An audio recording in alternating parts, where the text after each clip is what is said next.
J'ai une abonnée qui m'a récemment interpellé ou qui s'est rapprochée de moi par rapport à son problème urinaire. En fait, elle avait une urine trouble et elle me demandait la conduite à tenir, à quoi est-ce que ça peut bien être dû, la conduite à tenir dans une telle situation. Donc, j'ai fait cette vidéo pour apporter un éclairage, une certaine réponse assez complète à la préoccupation de cet abonné qui pourrait aussi être la préoccupation d'autres abonnés ou d'autres patients. Donc, nous allons parler dans cette vidéo des urines troubles. C'est quoi les urines troubles? Quelles peuvent en être les principales causes de maladie qui peuvent en être à l'origine? Quels sont les symptômes qui peuvent être associés aux urines troubles? Quelles peuvent en être les conséquences et dans quelle mesure est-ce que vous pouvez prévenir ou traiter les urines troubles? Donc, il faut déjà parler de l'urine. L'urine elle-même, l'urine normale, se caractérise donc par une couleur jaune clair. L'urine normale est transparente, elle est limpide, elle est claire. Et j'ai d'ailleurs déjà fait une vidéo sur les couleurs de l'urine et leur signification. Donc, quand vous avez une urine verte, une urine orange, une urine rouge, qu'est-ce que cela peut signifier? Je vous invite à regarder cette vidéo pour en savoir davantage. Bien, parlant des urines troubles. Les urines troubles vont se caractériser par le changement de l'aspect de vos urines, une perte de brillance et de limpidité, ou alors la présence de filaments. Donc, on peut avoir des filaments, des dépôts dans l'urine, plus ou moins dispersés dans l'urine. Ou alors, vous avez une urine qui n'est plus claire, qui n'est plus transparente, qui n'est plus limpide, qui est un peu nuageuse ou floue. Vous pouvez même avoir aussi une urine qui est moussante.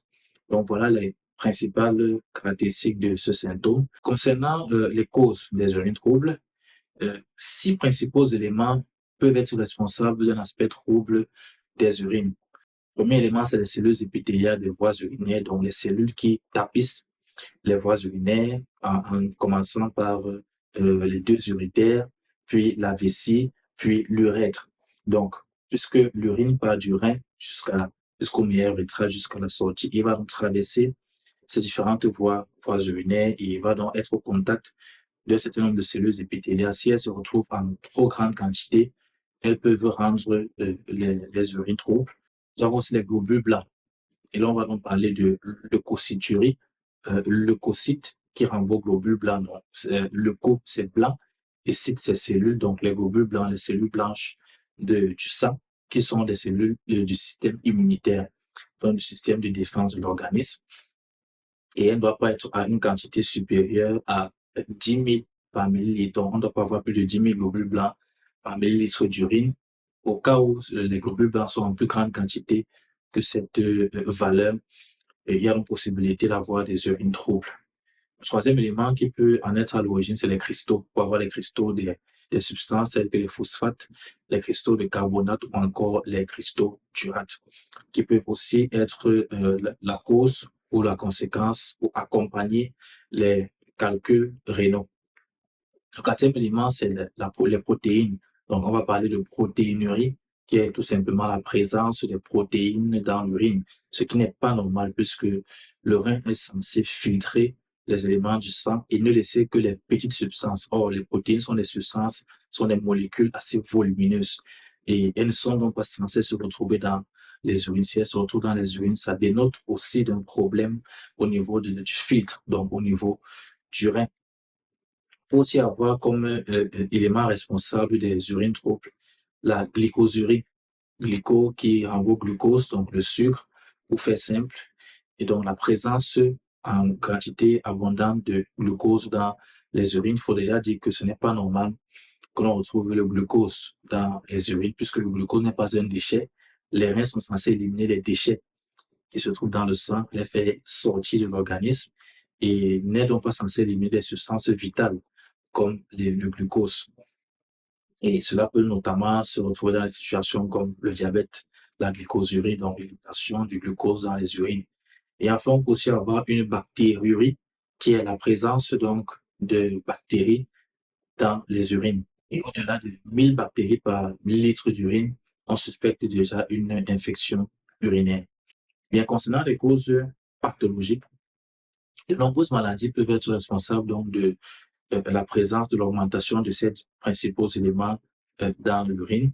On peut avoir notamment les infections urinaires qui constituent la cause la plus fréquente des urines troubles. Donc, en général, si vous avez des urines troubles, c'est que vous avez une infection urinaire en général. En dehors des infections urinaires, on peut avoir le diabète, dont j'ai déjà parlé tantôt, qui entraîne un taux de sucre élevé dans le sang et donc, par conséquent, de manière possible aussi dans les urines.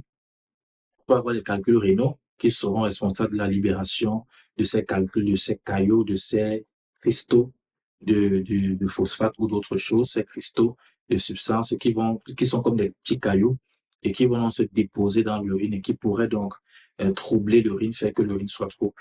On peut aussi avoir une insuffisance rénale.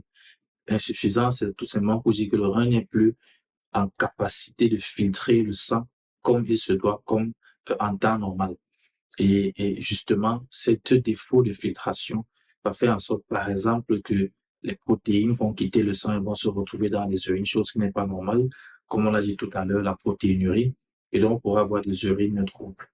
La grossesse aussi peut être une circonstance favorisant le développement des urines troubles. Pendant la grossesse, certaines femmes peuvent développer un diabète gestationnel, donc un diabète uniquement qui se déclenche uniquement pendant la grossesse et qui concerne environ 5 à 10% des femmes enceintes.